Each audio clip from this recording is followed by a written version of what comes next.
بسم الله الرحمن الرحيم يسبح لله ما في السماوات وما في الأرض الملك القدوس العزيز الحكيم هو الذي بعث في الأميين رسولا منهم يتلو عليهم آياته ويزكيهم ويعلمهم الكتاب والحكمة وإن كانوا من قبل لفي ضلال مبين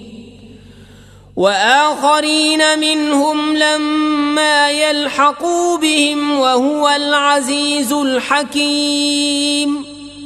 ذلك فضل الله يؤتيه من يشاء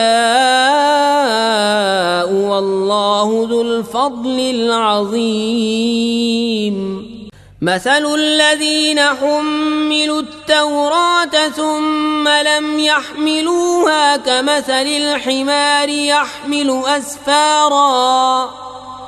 بئس مثل القوم الذين كذبوا بآيات الله والله لا يهدي القوم الظالمين قل يا أيها الذين هادوا إن زعمتم أنكم أولياء لله من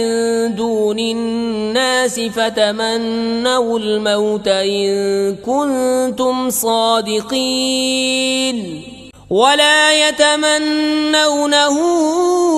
أبدا بما قدمت أيديهم والله عليم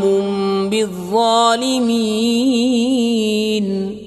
قل إن الموت الذي تفرون منه فإنه ملاقيكم ثم تردون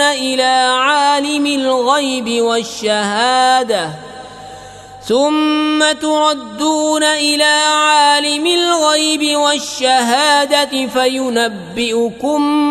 بما كنتم تعملون يا أيها الذين آمنوا إذا نودي للصلاة من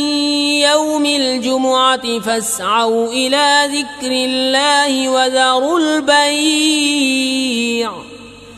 ذلكم خير لكم إن كنتم تعلمون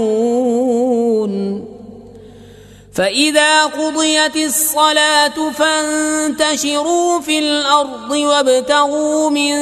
فضل الله واذكروا الله كثيرا لعلكم تفلحون وإذا رأوا تجارة أو لهوا انفضوا إليها وتركوك قائما